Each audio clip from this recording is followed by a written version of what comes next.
Hello, hello, hello, and welcome to Chai Chat and Community, everybody. Happy Valentine's Day. It's a very interesting Valentine's Day for a lot of people, especially for those of us in Melbourne, and sending my thoughts and feelings and love to everyone in lockdown, especially the businesses as well. If you want to buy some flowers for your partner, it doesn't have to always be Valentine's Day. Please support the florist and all the other businesses after lockdown finishes, or in any way that you can. So, but to the rest of you who are outside of Victoria, very happy Valentine's Day. We have a very interesting episode today, which is about love, especially when it comes to the South Asian community. So marriage, partnerships, relationships. And we have some two really interesting guests who are about to introduce themselves, and I'll get them to introduce themselves. But I'll just give you a little intro into who I am. So my name is Oz Malik, and I am the host for today's show. I am an artist, an actor, and also a student in international relations and politics. And I also run an artist-led collective called Way Over There. But enough of me. Let's introduce our amazing guest. We'll start off with Swati. Hello, Swati. Hi, Oz. Thanks for having me. I'm not really always a bit confused about how to introduce myself nowadays, but I love that you introduced all of your titles because it helps me feel less self-conscious. But I'd also like to acknowledge that I'm sitting on Wurundjeri land and pay my respects to their elders past, present and emerging, and acknowledge that sovereignty of this land was never ceded. My name is Swati. I do a whole number of things, but in summary, I work in youth engagement and community development. I also run an initiative called the Vermilion Project, which is focused on promoting accessibility for people affected by invisible illnesses. And more specifically, we do a lot of talking and smashing stigma around menstruation and different illnesses within South Asian communities. And I do a lot of different creative projects here and there, producing stories and writing and different things. So many hats. Yes, many hats. And thank you so much for joining us, Swati. Oh, interesting. And we'll now introduce Sukant. Hello, Sukant. Lovely to see you. Hi Oz, thank you so much for having me. I'm so grateful, and happy Valentine's Day to you all as well.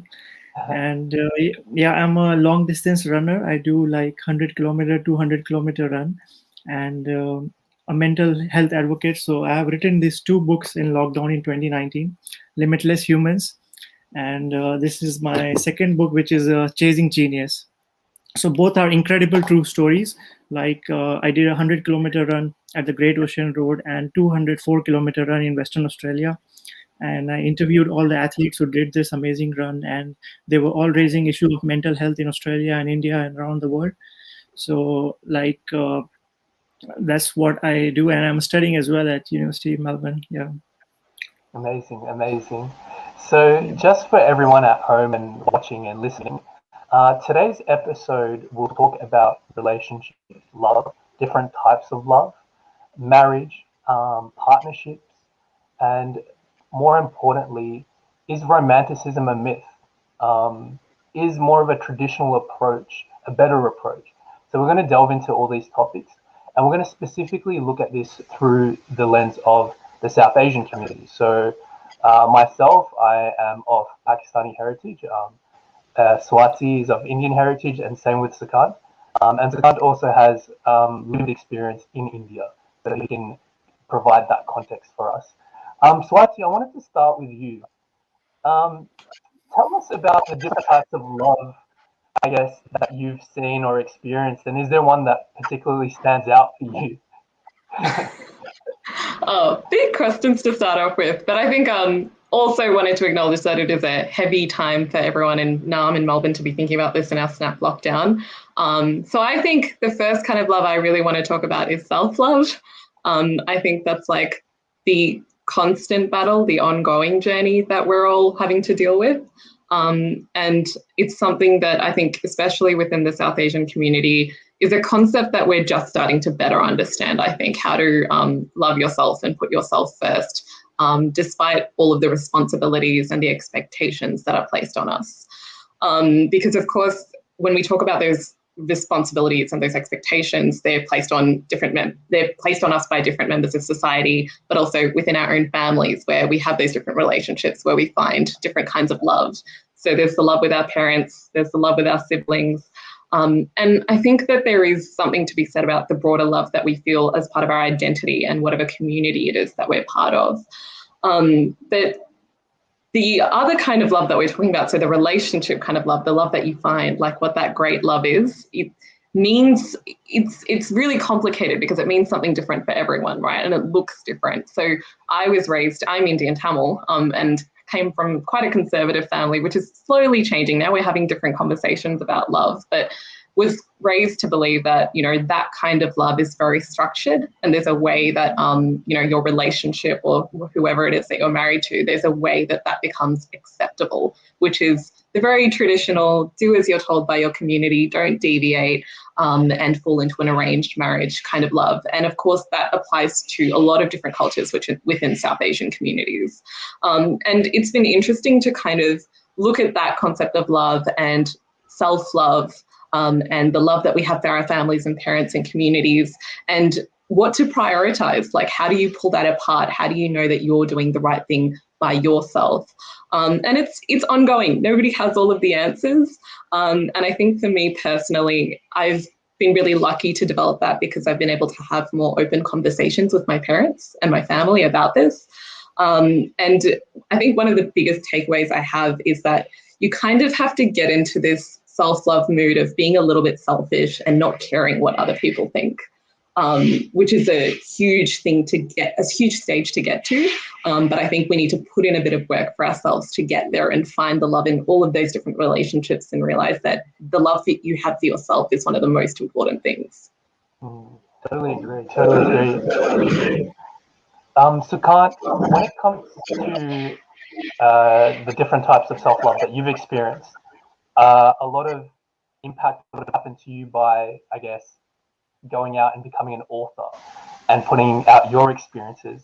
As someone of a South Asian background, I know that we're not allowed to put too much of ourselves out there for people. We should kind of keep our head down. Don't put out your feelings or experiences out there. How did that process feel about going about writing a book that you would have to do a lot of reflection on? Yes, I mean, thank you, Oz. It's a wonderful question. And I'll tell you, a lot of things changed in my life after this book. I mean, both the books actually. And I lost my mother when I was a child. And I had a very difficult relationship with my father for a very long time. And after these two books dramatically changed. And let me tell you, in April 2019, I was going through a lot in my life. In short, I will tell you, I was very close to committing suicide. I mean, that was my situation. I was getting panic attacks. And there are two friends in my book. I mean, both the books, I have put their name, and they are from different nationality. They're not Indian, they're not. And both of them came into my life, gave me a Bible or something, and they saved my life. I mean, it's just, this book will actually make you believe in God, because there's some divine power. I was going through a lot and I was feeling lonely. So running and books became my best friend. But these two guys came into my life from nowhere, and they just saved my life. And after saving my life, they left after that, So this is an incredible true story, and I wanted to tell this to my family in India and to everyone, and that this was going through, and so there is love we can make from any different background, they can be from any different country, but the culture I come from, arranged marriage is a norm, and if I will tell them that I want to marry someone from different country, I might be killed as well. I mean, this is still goes on in which is called honor killing in India, in villages and other places. But through this book, I'm trying to educate them. It's not just about running. I'm a long distance runner, but through this, I mean, I'm trying to educate them. The people who saved my life are from different nationality, and I can be friends with them as well, So, and it did create a massive impact. I mean, I can just see that. So, and many Indians, I am pretty much sure they go through the same thing when they come here, or South Asians, and they try new things, new careers, new partners, relationships. And of course, their parents, or they have been brought up in a different environment, they won't accept that, like, so it culture clash happens. And now I have decided to write a third book on this. I mean, which I'm doing it because I can see the power of this. And like, so education is a massive weapon.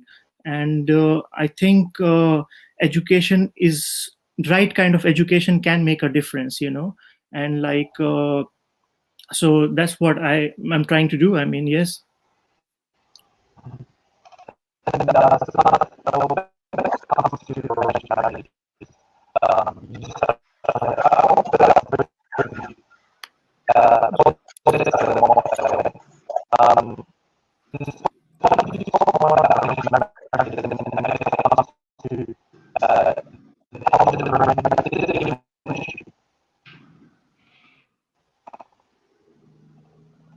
Sorry, Oz, I'm not able to hear you. If you can repeat again.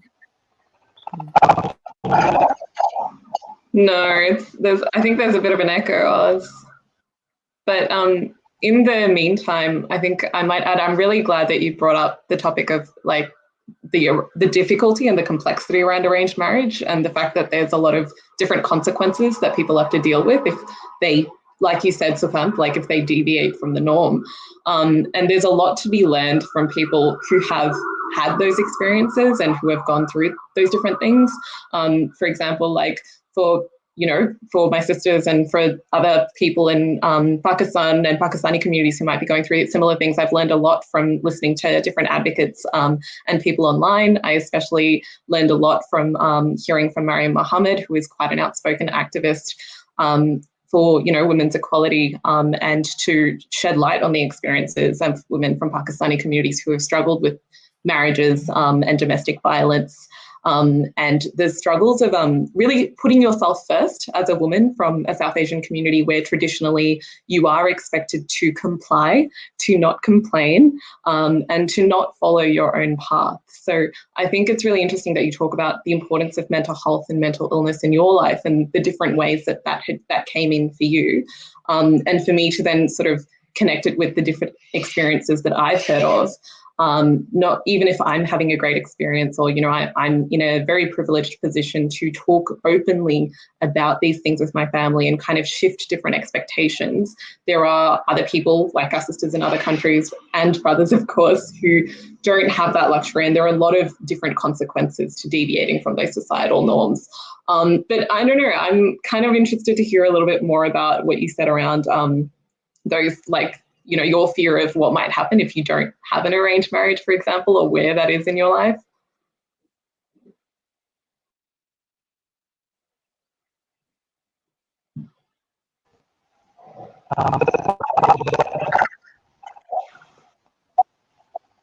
Sorry, Oz, it's still crackling. That's okay. We've all dealt with tech issues, especially going back into lockdown. Yes. So yeah, I mean, you said so correct, Swati. I mean, like, I really appreciate what you said, all this about the system. So I have learned to respect both the cultures. Like, now I see myself from an Indian perspective as well and from a Western perspective as well. And that's what I have combined both the things in my book. I mean, I've combined both the perspective, and I appreciate, because a lot of my Indian friends, when they go overseas and they just say, oh my God, India is bad, there's caste system, there's poverty, inequality. But when it comes to cricket, they really get united. I've seen this. I mean, when it comes to cricket, they really get united and say, we are Indian, we're Indian. So I'm just saying this, that like, we need to respect every culture. I mean, it's just like, there's a massive difference. We can't compare. I mean, the population and the problems are there. But the solutions, what I feel is like education through good books and good movies. I mean, that's what I would say. I mean, yeah, absolutely. Education is absolutely the equalizer, something we need to keep advocating for and to keep fighting for.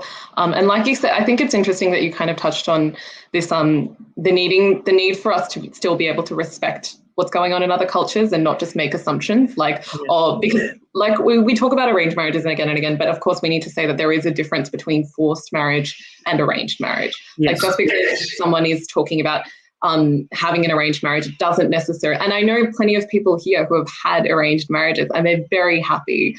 But it's like you said, I think there's this immediate kind of risk where people jump to this conclusion that someone's been forced into it, or that I think there's also a risk of people saying, oh, that was just like, you're such a goody two-shoes if you did that. Like it's kind of like, oh, you just listened to your parents, you didn't really think about life. It's not at all like that. You really shouldn't be making those assumptions. But what we should be doing is listening to people and just asking questions if people are comfortable answering them, but not putting our own assumptions out there. I think is the most important thing. Yes, definitely. Definitely. Yeah. Do we have you back, Oz? Still cracking. We've still got a crackle.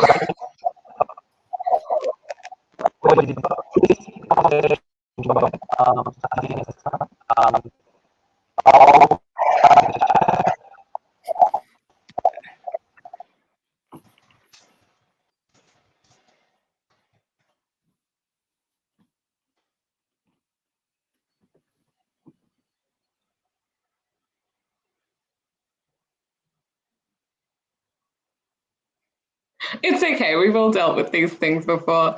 But I really wanted to learn more about kind of the mental health aspect of things that you brought up, Sukant. And the only reason I even was especially grateful that Oz touched on this, because like I said, we're in a snap lockdown at the moment. People are spending Valentine's Day locked, like staying away from their homes, possibly separated from your intimate partner if you're not able to see them.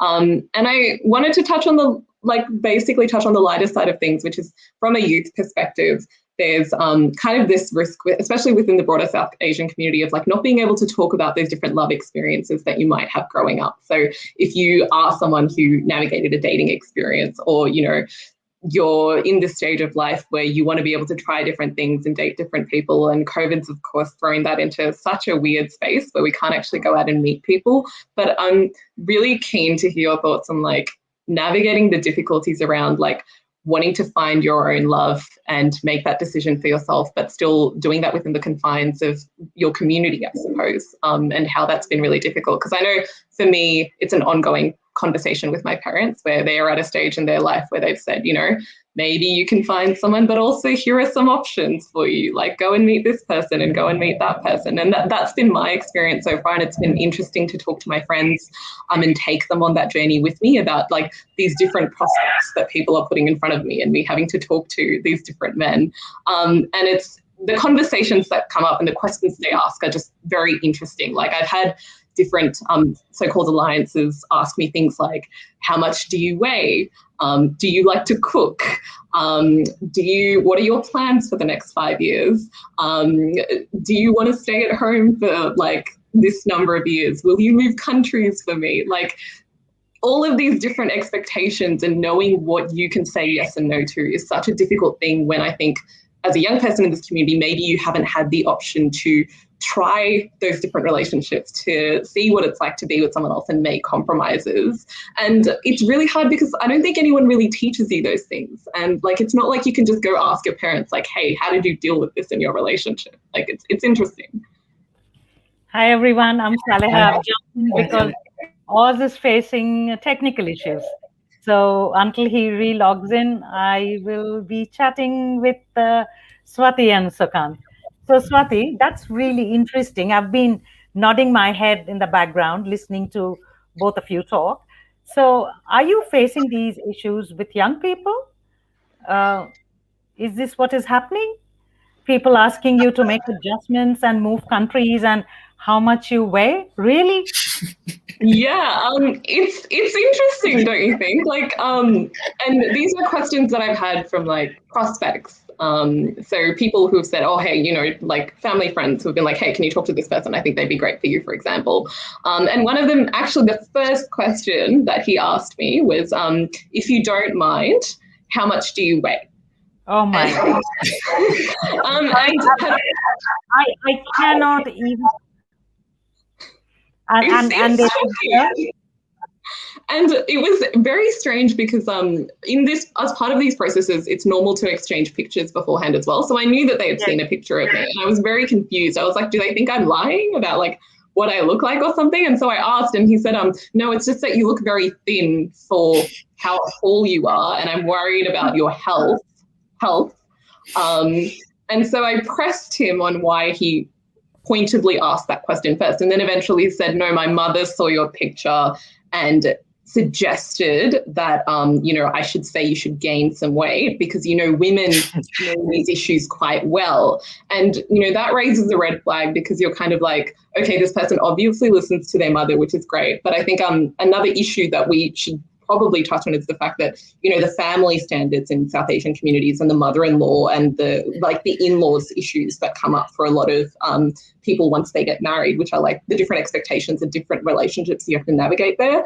But yeah, just dealt with a lot of weird things like that.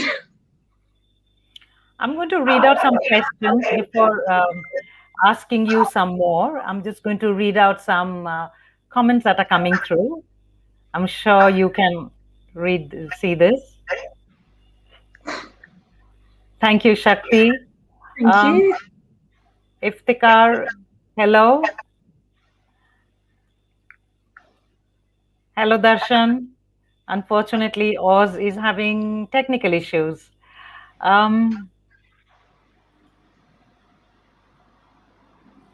Okay, so you can see what Chris has written. Yes.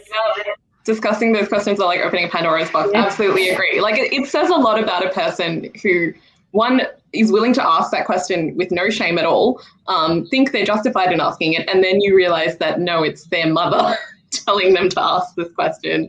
And he actually was very genuine in thinking that because his mum thought it was a good idea, he thought he could very openly ask me. So it was very interesting. And yeah, and then, I've had other people raise the question of, this is my plan for the next 10 years. And yeah, you cool with that? Can we move forward?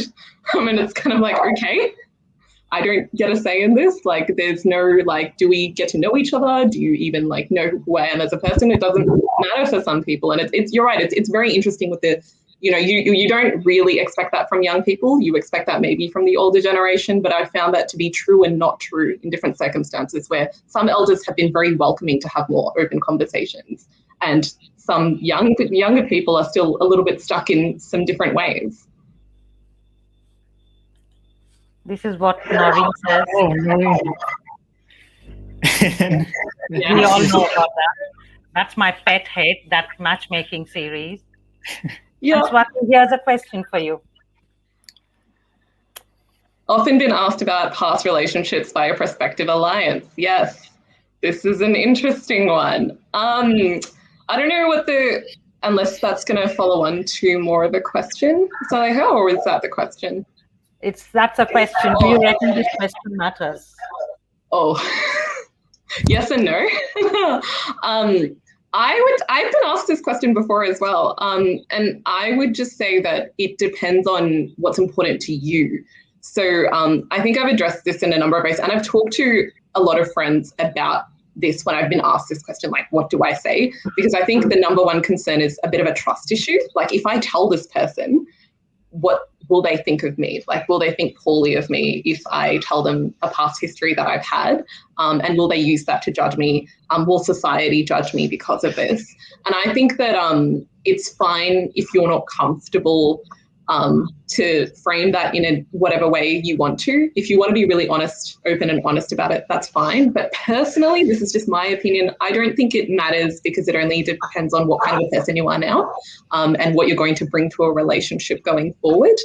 And maybe it's a conversation that you can have, later on when you do build some trust with that person. But from the get-go, being asked that question can be very confronting and can make you feel like in a very unsafe position, especially as a woman. So I think it's up to you to make that personal decision, but I don't think it means a lot if it doesn't impact what you're going to bring to the future relationship. And what about people your age group? What do they think? Your friends who live here, who have grown up here, have they changed, or are they still letting their parents dictate terms? Because if I ever did that to my girls, they're going to divorce me. Divorce you as a parent. I'd say it's a very interesting mixed bag, having grown up here in the diaspora. As I'm South Indian Tamil from a fairly conservative family. The diaspora that I grew up with is fairly conservative, and I think there's a really interesting issue that comes out of the migrant timeline, which is where when a family moves from overseas and settles in a different country, they kind of bring those traditions with them. So whatever the traditions were there, they bring them with them here. And I think that a lot of young people like that I've grown up with have grown up with a lot of those same mentalities of having a very traditional path and not deviating from it. And this might be a little bit controversial and I might be called up on this, but it has been, I've noticed that it is slightly easier for the boys and the men that I've grown up with to deviate, to have girlfriends quite openly, to follow their hearts. It's been a little bit more difficult, a little bit more controversial for the girls. It is slightly changing now. Like people are willing to be a little bit more open about their relationships. They're willing to be a little bit more open about what's going on in their lives. But there's still a little bit of this, like, you won't really hear anything and then all of a sudden you'll get an invitation for a wedding and be like, here, we're getting married. And they would have been in a relationship for like 4 or 5 years and you just didn't know anything. And look, I think whatever people decide to go with, it's fine as long as they're happy and no one's getting hurt. But I think the more open that we become, the better it will be for everyone. Because we have to touch on this, but like domestic violence, especially here in Melbourne within the South Asian community, is a very, very big issue. And the reason it remains to be a big issue is because we don't get to be so open about relationships. We don't get to ask questions and people don't have a lot of room to make mistakes, which, you know, no matter what in background and environment you've grown up in, if there's still that air of secrecy, there's still that air of shame that can be imposed on people and weaponized, then we're going to keep going on and having problems after people get married and have relationships. And I think, especially, I'd love to hear from Sukant on this, but I know that personally a big issue has been when young people have been forced into, not necessarily forced, but nudged into having an arranged marriage with a partner overseas, and then that overseas partner comes here and the marriage doesn't work out. And I know quite a few people where this has happened and they're divorced now and kind of restarting their lives basically, and their families have finally come around to letting them find their own life. And it's unfortunate because I'd like to see them be able to live that life from the start and not have to go through a painful experience like that. So here's a question before you start. This is from Oz. And Oz, honestly, I'd like you to log in because this is your show. Please log in, try again. So this is for both of you. Is romanticism a hogwash and individualistic? Is there more to love? Money, work, family? Yes, I mean, I would say, like to say, if you allow me, like, for me, like the biggest lesson from both my books is the quality of our life depends on our relationship. I mean, I was not happy in 2019 because I was not in a good relationship with my family. I mean, this is a fact. And no matter, I have seen people who are millionaire, billionaire, celebrities, movie stars, they also commit suicide. And society calls them successful, but they also commit suicide. They're normal humans because they end up in toxic relationship. I mean, I'm not talking about poor farmers in India or indigenous people in Australia. I mean, they have no hope because they live in a very difficult condition. And my life, and I guess all of us life, is much better than millions of people who are suffering in this pandemic. So relationship has sometimes become, when it becomes toxic or it's very harmful, and as Swati said, like domestic violence, and there's a difference between forced marriage and arranged marriage. I mean, I really respect arranged marriage. I respect love marriage as well. I just saw Prime Minister Scott Morrison's post. He's married for 35 years. So of course it's a love marriage. It's not arranged marriage, you know. So I respect both the cultures. It's not but yeah, when there is dowry system and there is forced marriage and killing and all, that is very difficult situations. And as Swati mentioned as well, a lot of cases have happened, and Amir Khan in his Satyamev Jayate show revealed this as well, that a lot of overseas citizens of India, once they get a Western passport, they try to get a girl from Indian village and bring her and exploit her. I mean, so keep her as a slave, basically. I mean, it's happening, but very less, but it's happening. And it's, is it very less? Is it less? Is it less? I'm not sure. I mean, it's less, I'm just going to interject here because Sukant, you're absolutely right, and I'm glad you brought it up. But I really think people should look this up. But just very recently, almost last week, there was news of a court case around a family in Glen Waverley or Mount Waverley. I should double check that. An Indian family, presumably upper caste, who had basically held a woman from overseas as a slave in their home. I read that. Yeah, and that's a very concentrated South Asian community. Yes, like a lot of brown families live there. It's a colloquialism amongst young people as well. You know, it's brown town. There we go, Saleha. And, you know, I was reading a lot of the accusations and the allegations in the article, and they're all hallmarks of domestic violence, like limited contact with outside people, not being fed enough food, not being given complete control over finances. They're all red flags in a relationship for domestic violence and coercive control. And the fact that things like this keep happening, especially following the the cluster of really unfortunate cluster of South Asian women who took their own lives last year as well as a result of domestic violence. We're clearly not having enough conversations about this. No, I agree. Definitely. I believe there was 7 in 7 days or 7 in 5 days, because just the day it happened, I was interviewing a psychiatrist for my show. And after the show, she actually called me up and she talked about it. But this is a conversation, I think, for another day. But agreed, you know, when parents put pressure on children to marry somebody that they choose, and what happens then? Sometimes it is a success. Like Sukant said, not all arranged marriages are a failure. My in-laws have been married for 57 years. And there are lots of questions coming in thick and fast. So I'm just going to go through them.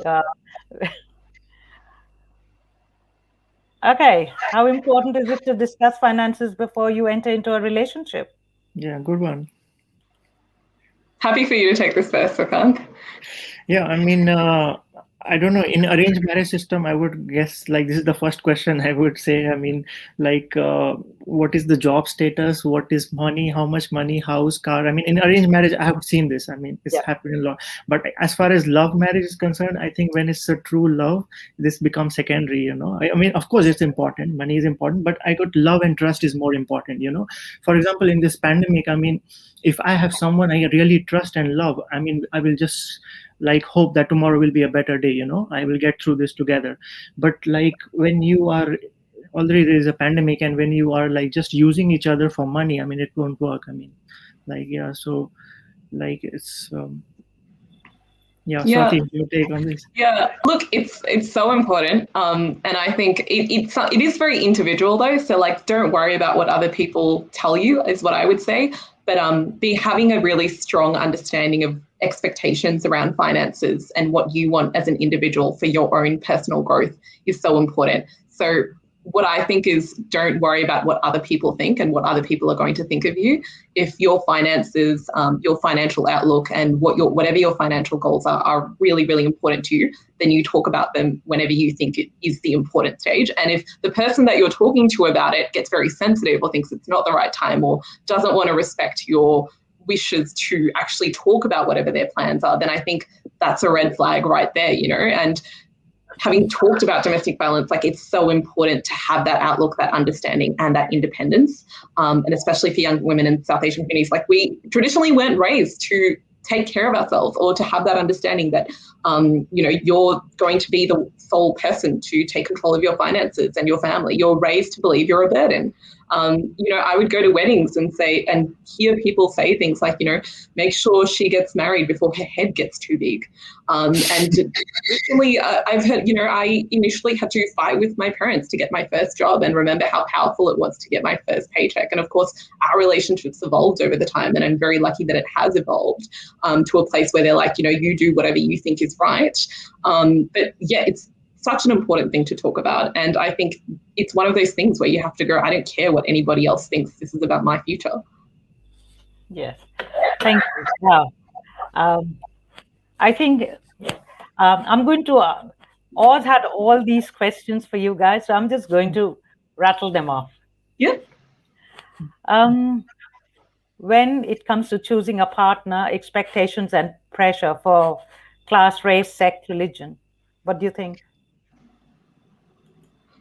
I'm sorry, I'll quickly add to this one, only because I had the experience of going through like all this prospects being presented, and I have to say that we're really behind in our like anti-caste work, I think, overall as a society. Like, when things have been presented, like when people have been put in front of me, like, oh, here, go talk to this person, they'll always be like, oh, they're from this caste. and they'll be such a great fit for you, and they'll be like, oh, they're from this caste, but it's okay, like don't worry about it. And my family particularly are very anti-caste, but I think it's been quite difficult to communicate with other people, especially because it's such a sensitive matter, and not everyone has all of the answers to these issues. All we can do is keep learning and listening and being committed to anti-caste work. But I think when it comes to marriage, and especially when we're talking about the arranged marriage kind of prospect, like Sukant said, when it's love marriage, it doesn't really kind of matter because you're like, we love each other, we'll make it work. And when it's arranged, there's like more time to nitty gritty and kind of put all of this stuff under the microscope.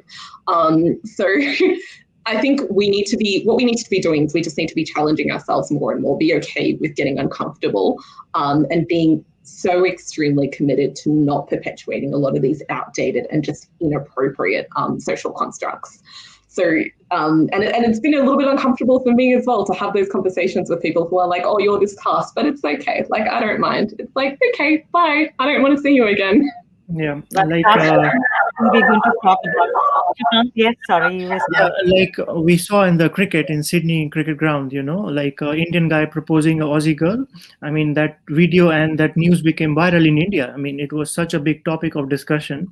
So like that is very normal in this culture where we are living right now. It's very normal, but in Indian culture, it's a shocking thing. I mean, it's very like different from them, So slowly it will take them time to understand that. Like his story is become like he's maybe like become a role model or something, I would say. I don't know, but like, isn't that something that has been happening for years? My uncle is like in his 80s. He traveled to England when both of them, when they were 17 years old. They are both in their 80s now, like mid 80s to late 80s.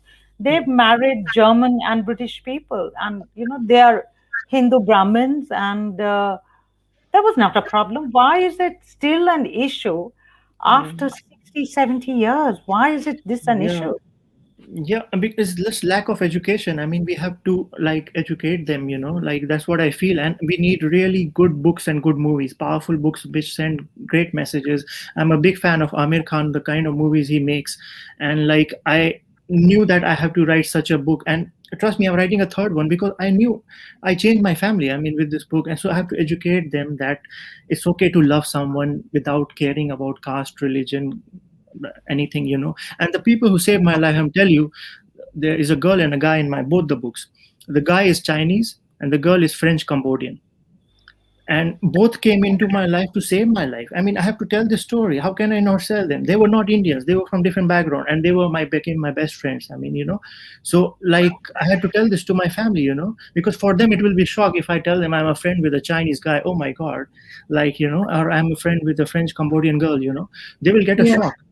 So yeah, sorry, Sukant. Like, no, I was just going to say, I think you're right in that we need to have those challenging conversations with our families. But I also think that personally, I think film, like being able to send those anti-caste messages and those messages around, like, being able to love whoever we want is so powerful when it's through films. But unfortunately, I think our film industry is still very much behind. A lot of films that are written about caste or to send those messages are actually written by upper caste people anyway, most of the time.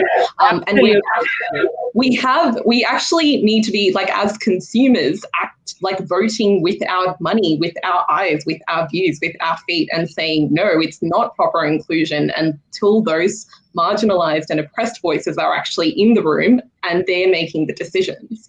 And, we can do all of the education that we want, but I think there's something to be said about, those issues that remain within the migrant timeline, the issues that come here almost like a time capsule with the parents and the elders that traveled here when they did, because they don't have, they tried to grasp onto the things that were familiar to them, their traditions. And they didn't grow at the same rate as the issues that have grown back home. For example, when I go back home to Chennai, they talk about divorce like it's nothing. Like, yes. Divorce left, right, and center. It's nothing. And I remember being so shocked, being like, oh my God, they're so cool. They talk about this stuff. And they'll be like going out to ice cream shops and, like, mingling with people. And it's not scary. Whereas here you talk to, I talk to some of my friends and they'll be like, oh my God, I saw so-and-so at like this cinema theater and I think they're dating. And it's like a huge thing. So we're really behind. A girl and a boy, or a man and a woman, just being friends, nothing more, nothing less. why is this concept so alien? I can't figure out. And again, I think I shouldn't be doing this because I am just so different. I have had men who have been friends since the time I was 21. And they are just friends. There is nothing more, there is nothing less. They are friends. I will call them up when I need to, if I have a problem, they will do exactly the same. Such interesting conversation and lots of comments coming in. So I am just going to show comments first and then we continue. So here we go.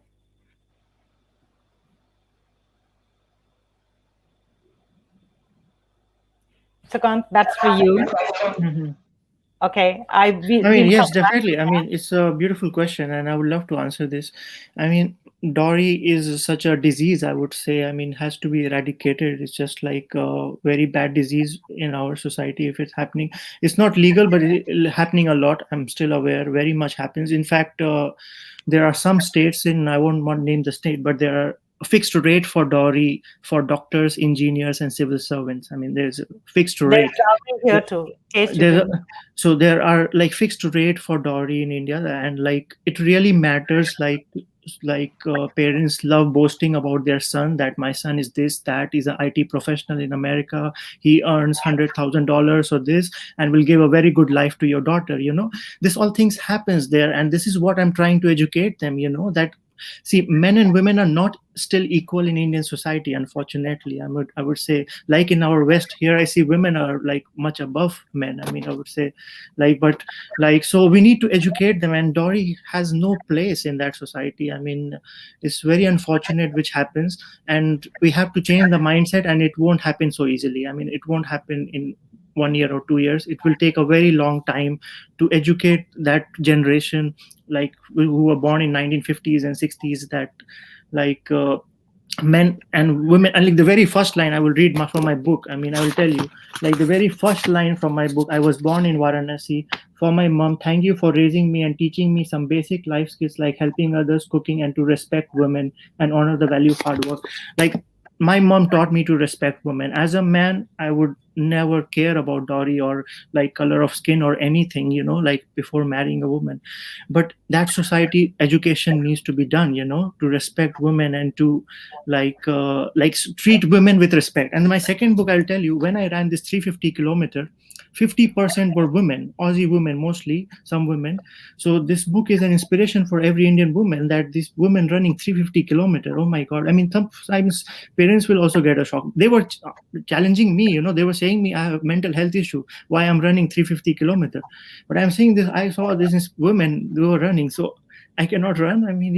So that's what. Do you think it has changed here? People who move here, my generation of people, first time migrants whose kids have been born here or came here when they were little. Do you think our generation of people have changed and they're not asking for dowry sitting here? I might jump in and say, I think I'm really glad to see you even run this initiative, because I think it puts more friendly faces to young people to be like, oh, there are elders in the community who care, who I could potentially go and ask questions to. But I have to say that in addition to education, like Sukant is saying, and having really great role models, the only way we can really push and complement any form of educational material out there is by, amplifying the voices of women and different people who've been through a lot of these issues. So like I said, I try to follow and amplify women from different South Asian communities who openly speak about abuse and marriage and dowry practices in different South Asian communities, women like Mariam, for example, who I encourage people to follow. But we really have to congratulate and really have to support the work of the people here in Victoria who pushed for the anti-dowry legislation. So people like Dr. Angela.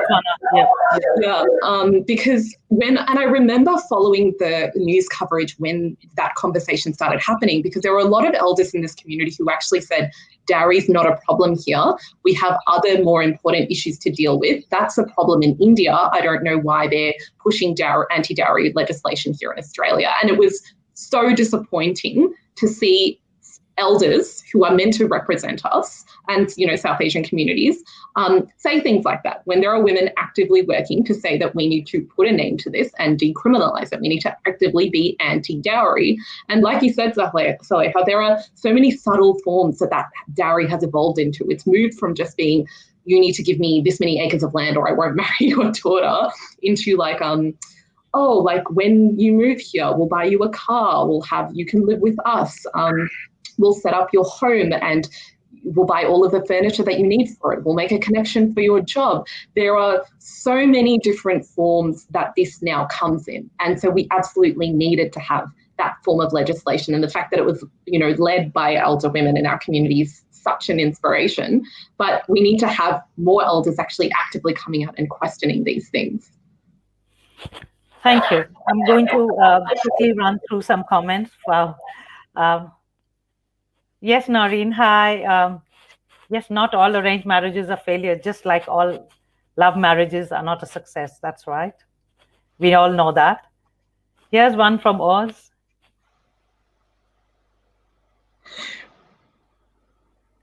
Is the idea of the one real.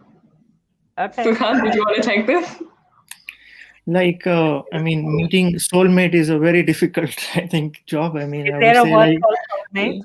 When you're in love, you're in love. Everything, then they're soulmate.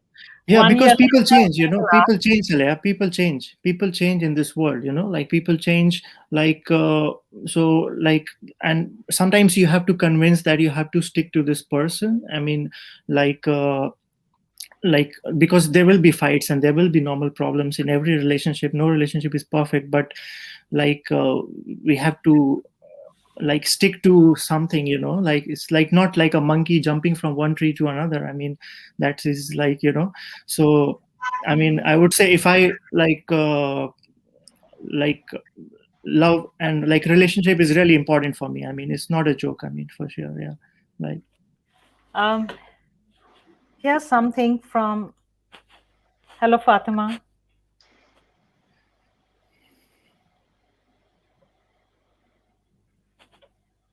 Swati, you want to take this? Oh, okay. Well, for me personally, I think that we need to be looking at education is important, and I think we're slowly evolving into how we deliver those forms of education that we're talking about. But I think it's also about the delivery and the accessibility of it. And in my work, I talk a lot about how we can actually engage with communities meaningfully. It's not enough to have certain pieces of valuable information. We need to think about the really subtle and sensitive ways that we're actually getting that out to different communities. So if we look at, the issue that we touched on before, for example, with the cluster, the domestic violence cluster that we talked about last year, we know that there's a really big issue with, even if a lot of domestic violence services are there, even if we have relationship education for young people, there's a problem, there's an inherent problem with access and delivery. How is a young person from our community meant to just sign up to relationship classes or to learn about dowry or to learn about relationships? There hasn't been enough innovation, enough co-design and enough work done to partner with either young people from our communities or elders, or to put those heads together and say, how can we create a safe space for, people who are either in the stage of getting married or people who are already married and having issues? How can we create a safe space for them to actually access these services and information? And the forms can look in lots of different ways. Sukant touched on films before, and I think there's a really big push more recently for more diverse media here in Melbourne. And I think that's a great thing, because it means that we can actually see and hear about more of these diverse issues led by people with lived experience. So I think it's not a simple solution, but what I'd like to see is that we're being more collaborative, we're being more open to asking these uncomfortable questions, and we're actually designing education and delivering them in a way that's meaningfully accessible to the people who need them. So for instance, if it's, if you're in a toxic relationship and you don't know what to do, if you need control of your finances and you don't know what to do, what are the best ways to deliver that to those women? It could be through GPs, it could be through different classes and community services, but we need to be rethinking that model completely.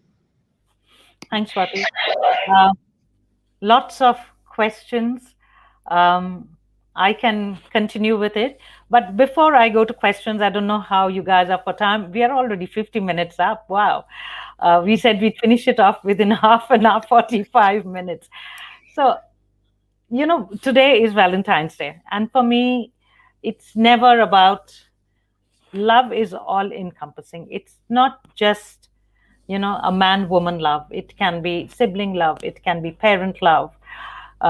It can be, children love. I love my girls to death, but I love my dog the most. She is my life, and my girl, and that's my love. That's the love of my life. But jokes apart, what can you tell parents of today? Again, my generation of parents, as to how to deal with you people, how not to force, how to love. What about girls? We talk about self-love. I mean, Sukant's shown how much it has benefited him, but not everybody is Sukant. How do we not fall under pressure? How do we tell parents, let your child make a mistake? It's only a mistake. It is only a mistake, and we all make mistakes. And then we get up and we run with it. Yeah. Can I say something? Yes. Yeah. So when I was in high school, I got I had one of the subject was fine arts. In fine arts, I scored 97 out of 100. And in physics, chemistry, math, I failed all 3 subjects very badly. Very badly. I said very badly. Like I failed in physics, chemistry. I think I got below 40 in all 3. So of course, normal family in India will hit you with a stick. I mean, of course, normal family in India will hit you at that age, that time. Of course, it's very normal behavior because and nobody cared for my art marks. Nobody cared for my fine art. They say, what you will do? With fine arts 97, who cares? So when I was running this 100 kilometer, 200 kilometer, nobody cared in my family. So to educate them, I wrote this, and it changed. So like we all have some kind of skill. So first thing, like which I like to tell to Indian parents, the amount of pressure they put on their children to succeed, and have a good career, is very normal in that culture. And that pressure, many people can't take it, and they end up their life.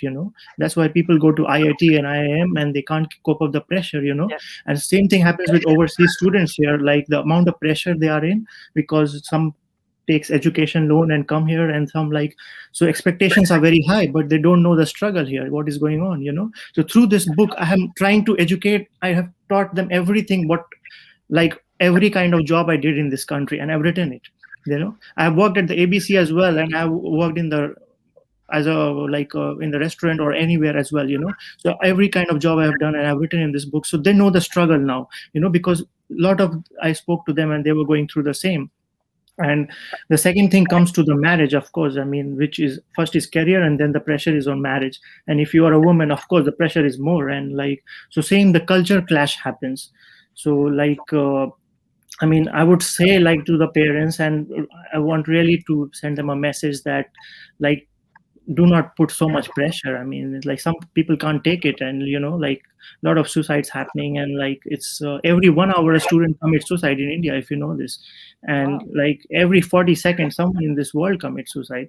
And 84 million people in India are suffering from depression, and it's treated like a common cold in India. So we have to analyze this mistake. Yeah, so we have to analyze these mistakes, and if a movie star commits suicide, it becomes a big issue, but nobody cares for poor people. So we have to educate those parents and society. Just don't put so much pressure on marriage and career so much. Everyone has different timeline. It's okay to find the right partner is very important, and finding your purpose is very important. When I wrote this book, many people told me, you found your purpose. I said, yeah, I found my purpose, and fine arts paid off. And fine arts was there. I was told art doesn't pay the bills. Why are you wasting your time? Yes. Yeah, so I have included in the last chapter some of them which I used to do. And it's okay to write poetry. It's okay not making money, but at least you are enjoying, right? Just find a hobby. So that is what I'm trying to teach them through this, the importance of hobby and purpose, and that's what, Swati. Yeah. No, I love that you touched on purpose, Sukant, because I think that if there's one thing I would really love for this community to make it more safe for, and for so that young people can feel more accepted is, like you said, Saleha, to make those mistakes in life so they can figure out their purpose. But most of all, and this has taken me a while to realize, is that there's a lot of pressure placed on us because there's a lot of this, we came here and we struggled so much so that you could have a better life. And we talk a lot about improving. I do this. Absolutely. And I think that we need to evolve those expectations and what success looks like to basically be that success is actually for my children to be happy and to be successful in whatever they choose to be, not just doctor, lawyer, accountant. And I think we're slowly seeing some more and more young people break that mold and come out, and be artists and be musicians and be super successful in whatever it is that they're doing. And I think that for those young people, we also need to acknowledge the struggle that they might have had to go through, the rejection that they might have had to go through from their own community, being like, oh, look at that person doing X, Y, and Z. I had a similar experience. I have a legal background, but I do something quite different now. And that was initially quite difficult for my parents. I think they saw it as a mistake, and we're talking about mistakes. But now it's kind of evolved into this really interesting position where we're in a really great place of love and being able to talk about these issues really openly, and they kind of see things not necessarily as mistakes, but just as, part of life. You're just discovering and doing different things, and they've been able to grow with me. And we're even at a stage where my mum, and I never thought this would happen, but my mum will talk to family friends and be like, my daughter does X, Y, and Z, and very clearly articulate what I do for a living, which I never thought would happen. And that's a credit to, understanding the struggles that they went through and everything that they tried to teach us. And, they made us very deliberately and proudly, Thamara speak language, involved in culture, and understand the meaning and the struggles of what it means to come from the background that I do. But I wouldn't have that without the knowledge that they have. And I'm lucky to be in a place where we've been able to work together and develop that. And we just need to get to a stage where the broader community can do that so that more young people feel safe making the choices that they want to, finding the love that they want to. And so we can see a lot of those issues that Sukant talked about, like mental illness, and a lot of the ugliness that comes from that, so that we can actually see and look into that ugliness, not shy away from it. We need to stop hiding from these problems and talking about the shiny doctors and the shiny lawyers and all of those successes. We need to be talking about the difficulties and how we can actually fix those things. That's real progress, not how many people we have in top positions, even though that is very important. Absolutely. We are nearly an hour. This conversation will never stop, but unfortunately it has to. I am quickly going to show all the comments that have come up so that you guys can read. Thank you, Fatima. Thank you. Very kind.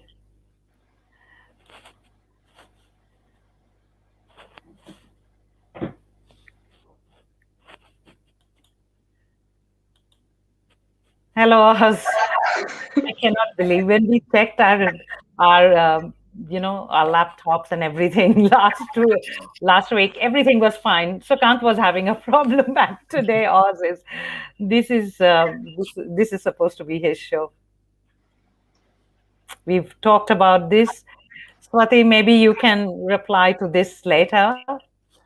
And I can try to be brief, but basically, thank you for the question, Chris. And absolutely, I think that women with a strong opinion do tend to get rejected or looked down on or be called the troublemaker. And look, I've struggled with this a little bit as well, because people used to make fun of me. They used to say, oh, she's becoming a lawyer because she talks so much.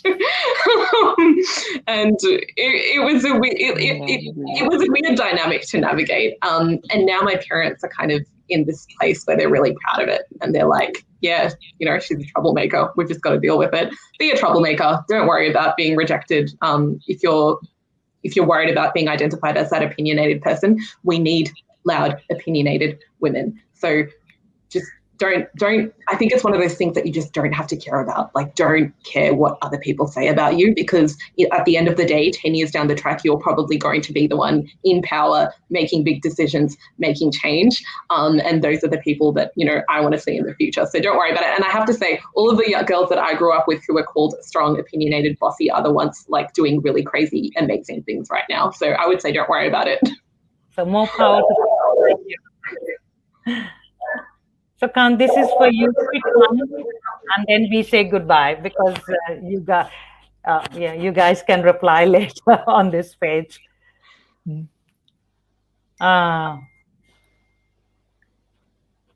Yeah, should I say? Yes, please.